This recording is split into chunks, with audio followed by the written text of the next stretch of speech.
Saranan pakai pelitup muka susulan lonjakan kes COVID-19 di Kedah. Perinciannya langsung bersama Siti Zaidah Osman. Terima kasih. Orang ramai yang berurusan di kaunter JPJ digalak memakai pelitup muka. JPJ Kedah dalam kenyataannya berkata ia berikutan peningkatan penularan kes COVID-19 di negeri ini. Langkah bertujuan mengurangkan risiko penularan dan jangkitan COVID-19 melibatkan pelanggan agensi. Sebelum ini, Esko Negeri Meja Besara Mansur Zakaria mendedahkan kes melonjak 78.1% kepada 595 kes pada Minggu Epidemiologi ke-49 bermula 3 hingga 9 Disember. Kebanyakan kes bergejala ringan dan menjalani pengasingan di rumah. Bagaimanapun situasi terkawal dan tidak membebankan sistem kesihatan. Beliau menjangkakan bakal berlaku peningkatan kes susulan pergerakan masyarakat dan aktiviti berkumpulan ketika cuti sekolah dan perayaan Krismas. Lebih 95% graduan lepasan Kolej Lembaga Kemajuan Wilayah Kedah atau Kolej Kedah DC berjaya mendapat pekerjaan selepas menamatkan pengajian. Ia sekaligus membuktikan lulusan TVET terus mendapat permintaan tinggi pihak industri. Pengarah Kolej Kedah, Cik Rizwan Muhammad Isa menyatakan sejak ditubuhkan 34 tahun lalu, kolej itu telah melahirkan lebih 8,000 graduan. Pelbagai bidang selari permintaan semasa industri ditawarkan. Antaranya teknologi motosikal, teknologi penyaman udara, kimpalan, elektrik dan otomotif. Selain pelajar dari luar bandar, Kolej Kedah turut membuka peluang kepada anak-anak tahfiz.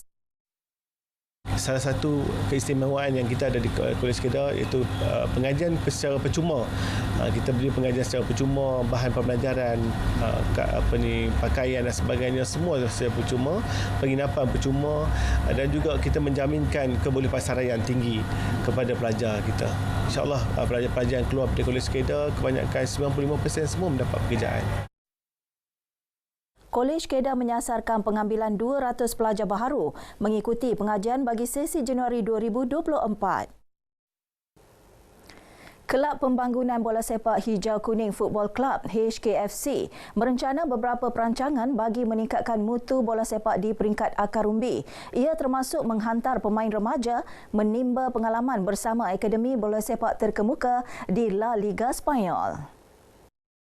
Jelas Presiden Muhammad Talhah Zainul, kerjasama strategi ini bukan hanya melatih pemain semata-mata, malah jurulatih yang bernaung di bawah HKFC turut didedahkan dengan modul kejurulatihan mengikut blueprint pembangunan bola sepak yang disediakan La Liga. Dalam perancangan kita pada tahun 2024 ni, kita dah ada program-program kita dan insyaAllah kita akan start berkelana lah ke ASEAN dan juga insyaAllah ke Europe. Kita akan pilih daripada jurulatih dulu, and then mungkin ada beberapa pemain yang kita kenal pasti yang betul-betul outstanding untuk dijadikan mereka ni sebagai pioneer ataupun tulang belakang di dalam pasukan yang akan dibentuk nanti. Sejak ditubuhkan 2 tahun lalu, HKFC telah menyertai kejohanan Garuda Cup di Indonesia, mengadakan perlawanan persahabatan dan kerjasama strategik bersama kelab dari Thailand, UAE dan juga beberapa kelab tempatan seperti Akademik Bola Sepak JDT. Terbaru, HKFC dilantik PDRM FC untuk mengurus dan mempersiapkan pasukan pembangunan bola sepak bawah 14 dan 17 tahun bagi menghadapi kejohanan bola sepak Liga KPM bermula 2024 hingga 2026. Laporan itu tadi mengakhiri bahan berita dari negeri Jelapang Padi untuk petang ini. Dari sungai hingga ke segara, Palestin pasti merdeka. Assalamualaikum dan salam Malaysia Madani. Kembali ke Angkasa Puri. Baik, terima kasih Zaidah. Raja Permaisuri Agong Tunku Azizah Aminah Maimunah Iskandariah berkenan berangkat ke Majlis Pelancaran Buku A Centenary of Guiding in Penang from 1919 to 2019 in Georgetown. Buku berkenaan menghimpunkan gambar dan kisah Persatuan Pandu Puteri Malaysia Cawangan Pulau Pinang selama 100 tahun sejak tahun 1919. Tunku Azizah turut berkenan meluangkan masa kira-kira 2 jam beramah mesra serta berkongsi pengalaman berpersatuan bersama-sama tetamu yang hadir. Kehadiran Raja Permaisuri turut memberi inspirasi kepada kaum wanita, khususnya pelajar sekolah, golongan remaja dan veteran persatuan tersebut untuk terus menyumbang bakti dalam persatuan. Universiti Sains Malaysia USM salur bantuan berjumlah lebih RM100,000 kepada 53 mahasiswa warga negara Palestin. Masing-masing menerima bantuan RM2,000 sebagai tanda keprihatinan terhadap krisis dihadapi keluarga mereka di Palestin. Ia juga sedikit sebanyak membantu meringankan beban mahasiswa yang terkesan. First of all, I thank to the university, USM, to take this amount. It is for, I think it is good things and to help us to live here in Gaza because we don't have any way to transfer money from Gaza to live here, to pay rents, to maybe like anything. I want to say also thank you for the support I also just received from my university as well, with, like financial money for me and for my friends as well. It's a relief, definitely a relief for us, for our family in there as well. So thank you so much for USM, and basically, you know, Malaysians have been kind to us. Majlis penyampaian sumbangan disempurnakan Pengerusi Lembaga Gubernur USM Datuk Dr. Awang Adi Husin dan Naib Chancellor USM Profesor Datuk Dr. Abdul Rahman Muhammad.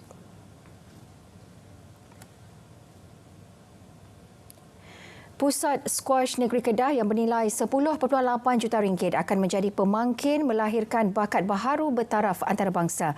Pusat itu telah siap sepenuhnya pada 20 Ogos lalu di bawah RMK 11 dan 12 dengan dilengkapi kemudahan 8 gelanggang, astaka penonton, bilik persalinan dan banyak lagi. Menteri Belia dan Sukan Hannah Yeoh berkata, dengan kemudahan berkenaan, penganjuran kejohanan bertaraf antarabangsa boleh diadakan pada masa akan datang. Dengan penambahan fasiliti ini, 8 court ini, saya percaya negeri Kedah sekarang boleh membuat menganjurkan lebih banyak lagi tournament pada tahun depan kerana mereka ada fasiliti first class seperti ini, dan bakat-bakat baru juga merupakan mereka mempunyai ruang kapasiti yang double lah, 2 kali ganda fasiliti sedia ada untuk mereka masukkan lebih banyak lagi atlet untuk berlatih. Tambahnya, kelulusan mewujudkan pusat itu mengambil kira kecemerlangan pasukan skuash Kedah yang melahirkan ramai pemain yang menyinar di kejohanan peringkat antarabangsa. Antaranya S. Sivasanggari serta 2 pemain adik-beradik, Aifa dan Aira Azman.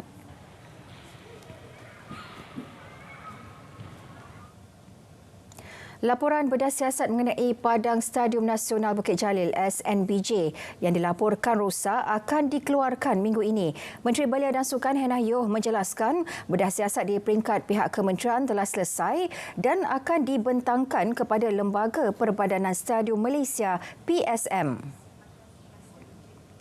Tambah Hannah, hasil dapatan tidak akan didedahkan kepada umum kerana melibatkan siasatan dalaman yang dilakukan KBS dan PSM untuk mengelakkan isu berkenaan tidak berulang. Cuma laporan tersebut perlu dibentangkan untuk board dulu, dan sekarang sudah penghujung tahun, board meeting akan dijadualkan awal bulan Januari untuk board adopt keputusan dan kita akan mengambil langkah penambahbaikan.